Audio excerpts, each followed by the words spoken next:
Hello students, welcome to my channel KS academy. চলো আজকে the snail কবিতাটি পড়াবো। স্নেল শব্দের অর্থ হলো শামুক। এখানে উইলিয়াম কউপার স্নেল সম্পর্কে লিখেছেন, অর্থাৎ শামুকের জীবন কাহিনী সম্পর্কে।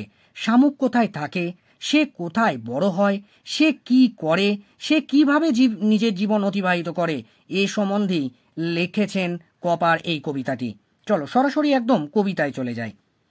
টু গ্রাস ঘাসেতে, অর লিফ অথবা পাতায়, অর ফ্রুট অথবা ফলে, অর ওয়াল অথবা দেওয়ালে, দ্য স্নেল স্টিক্স ক্লোজ শামুকটি আঠার মতো নিকটে লেগে থাকে। নর ফিয়ার্স টু ফল পড়ে যাওয়ার সে ভয় পায় না। অ্যাজ ইফ হি গ্রিউ দেয়ার যদি সেখানে সে বড় হয়। হাউস অ্যান্ড অল টুগেদার বাড়ি এবং সব কিছুই একত্রিত হয়ে যায়।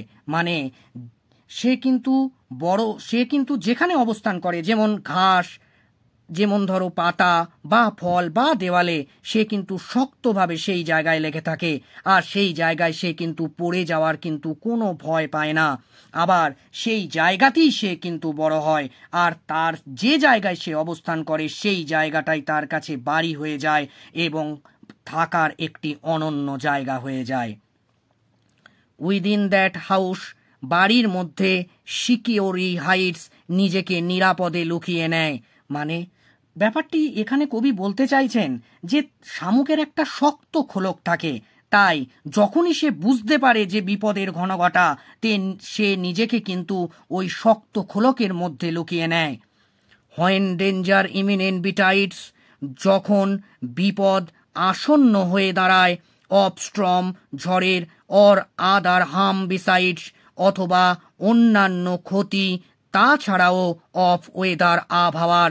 মানে সে বিভিন্ন বিপদের সম্মুখীন হয়, যেমন হতে পারে সেটা আবহাওয়ার বিপদ, হতে পারে সেটা ঝড়ের বিপদ বা অন্য কোনো প্রাকৃতিক দুর্যোগ।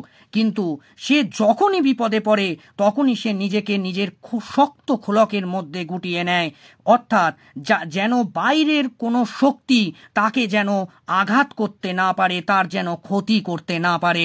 সেই জন্য গিভ দাও বাট হিজ হর্নস তার শুঙ্গগুলোতে, দ্য স্লাইটেস্ট টাচ সামান্যতম স্পর্শ। His self collecting power is such তার আত্মসংযমী শক্তি হবে দৃশ্যমান। হি শ্রিংস সে নিজেকে সংকুচিত করে নেয়। ইনটু হিজ হাউস তার বাড়ির মধ্যে। উইথ মাচ ডিসপ্লেজার একটু অখুশি হয়ে, অর্থাৎ তার দুটো সুরের মতো জিনিস থাকে, সেই সুরের মতো জিনিসগুলোতে যদি কেউ সামান্যতম একটু টাচ করে বা স্পর্শ করে, তাহলে সে বুঝতে পারে যে এটাও তার একটা বিপদের আভাস হতে পারে। তাই নিজেকে কিন্তু সংকুচিত হয়ে সেই শক্ত খোলকের মধ্যে নিজেকে সে আবদ্ধ করে নেয়। হোয়ার এভার ই ডিডোয়েলস যেখানে সে বাস করে। হি ডিডোয়েলস অ্যালোন সে একাকী বাস করে, অর্থাৎ সে কাউরির ভরসায় সে বাস করে না। আমরা মনুষ্য জাতি, আমরা একে অপরের ওপর নির্ভরশীল হয়ে থাকি, কিন্তু শামুক হলো এমন একটি প্রাণী যে কিন্তু অপরের ওপর নির্ভরশীল নয়। এক্সেপ্ট হিমসেলফ নিজেকে ব্যতীত। হ্যাজ চাটেলস নান তার কোনো অস্থাবর সম্পত্তি নেই। মানে শামুক হচ্ছে নিজেই নিজের সম্পত্তি। আমরা মানুষরা কি করি, আমরা সম্পত্তির লোভে বা অর্থের লোভে আমরা হানাহানি শুরু করে দিই, কিন্তু শামুকের সম্পত্তি বলতে সে নিজেই স্বয়ং হচ্ছে নিজের সম্পত্তি। ওয়েল স্যাটিসফাইড সে পরিতৃপ্ত হয়। To be his own whole treasure তার সমগ্র প্রাচুর্যের মধ্যে, অর্থাৎ শামুক নিজের মধ্যেই প্রাচুর্যতা অনুভব করে। সে নিজেকে নিয়েই সম্পদ গঠন করে, অর্থাৎ নিজেই হচ্ছে সে নিজের সব থেকে বড় সম্পদ। অন্য কোনো সম্পদের ওপর সে কিন্তু নির্ভরশীল নয়। দাস এইভাবে হারমিট লাইক সন্ন্যাসীর মতো হিজ লাইফ, তার জীবন হি লিডস, সে অতিবাহিত করে। একজন সন্ন্যাসী যেমন ব্রহ্মচর্য জীবনে অভ্যস্ত, তার মধ্যে যেমন সংসারের মায়া মমতা থাকে না, সে যেমন একাকী বাস করতে ভালোবাসে, ঠিক একই রকমভাবে একটি শামুকও ব্রহ্মচর্য জীবনে অভ্যস্ত সন্ন্যাসীর মতোই সে একাকী থাকতে ভালোবাসে। সে অপরের ওপর নির্ভরশীল হয়ে বাস করতে ভালোবাসে না। নর partner of his banquet needs, তার ভোজসভায় কোনো সঙ্গীর প্রয়োজন হয় না। অর্থাৎ আমরা মনুষ্য জাতিরা যখন কোনো বিয়ে বাড়ি যখন আয়োজন করা হয়ে থাকে, তখন সেই বিয়ে বাড়িতে হাজারে হাজারে লোক আসে সেই ভোজন গ্রহণ করতে।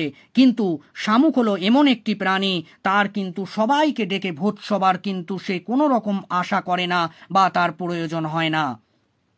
যদি আমরা পিঁমড়ের সঙ্গে তুলনা করি, একটা পিঁমড়ে যখন কোনো জিনিস যখন গ্রহণ করতে যায়, তখন অন্যান্য পিঁমড়েগুলোও তার পিছু পিছু যায় সেই জিনিসটিকে গ্রহণ করতে। কিন্তু শামুক সে কিন্তু একাকীই থাকে, আর কিন্তু সে কোনো রকম ভোজসভার আয়োজন করে না অন্যান্য সঙ্গীর জন্য। অ্যান্ড এবং ইফ হি মিটস ওয়ান, যদি সে সাক্ষাৎ করে একজনের সঙ্গে, অনলি ফিটস দ্য ফাস্টার, সে একমাত্র তাড়াতাড়ি খেয়ে নেয়। অর্থাৎ যদি কেউ তার সঙ্গে যদি সাক্ষাৎ করার জন্য আসে, তাহলে সে কিন্তু অপর বন্ধুর জন্য বা অপর কোনো শামুকের জন্য সে কিন্তু অপেক্ষা করে না, সে কিন্তু নিজেই তাড়াতাড়ি নিজের খাবারটিকে খেয়ে নেয়। হু সিক্স হিম, যে খোঁজে তাকে, must be worse than blind, তার অবস্থা অন্ধের থেকেও খারাপ। মানে বলতে চাইছে শামুককে সাধারণত এখানে ওখানে খুঁজে নাও দেখতে পাওয়া যেতে পারে। অর্থাৎ একজন অন্ধ যেমন রাস্তা যেমন সঠিকভাবে বুঝতে পারে না, অনুভব করে তাকে যেমন যেতে হয়, সেই রকমভাবে শামুককেও খুঁজাটা বোকামির পরিচয়। হি অ্যান্ড হিজ হাউস, সে এবং তার বাড়ি আর সো কম্বাইন্ড, হয় একত্রে। মানে শামুকের বাড়ি বলতে এখানে শামুকের খোলকটিকে বোঝানো হয়েছে। ইফ ফাইন্ডিং ইট, যদি এটাকে দেখা হয়, হি ফেলস, সে ব্যর্থ হবে, টু ফাইন্ড, দেখতে, ইটস মাস্টার, এর মালিককে।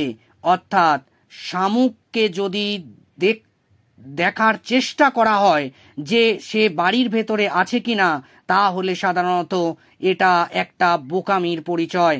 কেননা একটা মানুষকে যদি খোঁজা হয়, তার বাড়ির ভেতরে সেই মানুষটিকে পাওয়া যেতে পারে, কিন্তু শামুকের জীবন হচ্ছে ওই শামুকের খোলকটি এবং তার ভেতরের অংশটুকু।